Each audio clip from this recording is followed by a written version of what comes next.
नमस्ते आप सभी को, मैं पूजा परमार। आप देख रहे हैं the fact India. Sachin Pilot को लेकर अलाकमान ने फैसला कुछ इस तरह सुरक्षित रख लिया है जैसे कोई बड़े मामले का फैसला हाईकोर्ट में सुरक्षित रख लिया जाता है।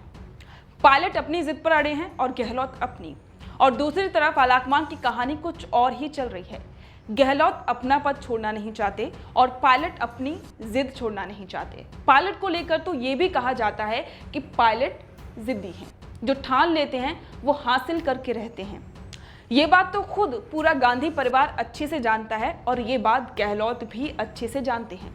इस बात को हम कई तरह से समझ सकते हैं।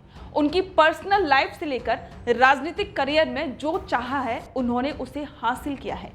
खबरें तो ये भी हैं कि जब पायलट को उप मुख्यमंत्री बनाया गया था तब भी वो रूठ गए थे, और यही नहीं, अशोक गहलोत के सलाहकार संयम लोढ़ा ने तो ये तक कहा कि पायलट विधानसभा के पीतल गेट से एंट्री के लिए भी रूठ गए थे, और इसके बाद मुख्यमंत्री कार्यालय में ऑफिस के लिए भी जिद पर अड़ गए थे।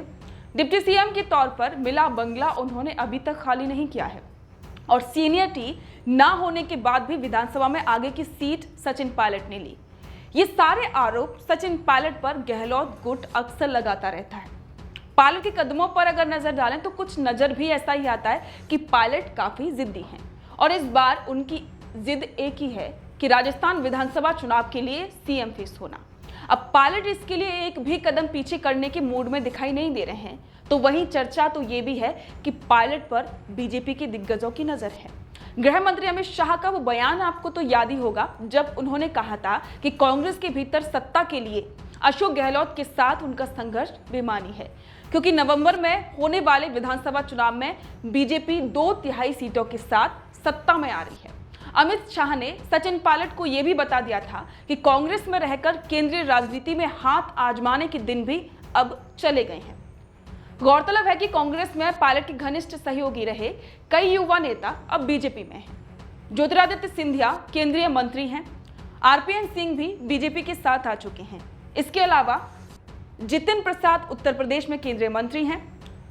असम में कांग्रेस का साथ छोड़कर बीजेपी में आए हिमंत बिस्वा शर्मा तो मुख्यमंत्री हैं। शाह ने सीधे तौर पर तो पायलट को कोई आमंत्रण नहीं दिया है, लेकिन हाँ, बातों ही बातों में उन्होंने बहुत कुछ कह दिया। लेकिन सचिन पायलट का कदम क्या होगा, इस पर सबकी नजर है। और अब तो खबरें ये भी हैं कि 25 मई को कोई बड़ा फैसला आ सकता है। आपको क्या लगता है कि फैसला किसके पक्ष में आएगा, पायलट या गहलोत? कमेंट करके जरूर बताएं। बने रहें द फैक्ट इंडिया के साथ।